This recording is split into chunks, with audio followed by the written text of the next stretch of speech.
But what would I wear? It's not a dress, it's a kilt. Sicko.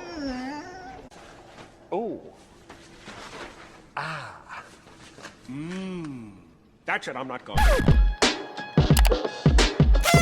Hi guys, you would think that I get the hint by now that every single year there's invariably a number of ugly Christmas sweater parties that I'm invited to, and yet I never know what to wear, ever. So I thought that I would take a little bit of time and style some of these like ugly slash kitschy cute kind of Christmas items and see if I can help you guys find some inspiration for any fun Christmas parties you might be invited to this year.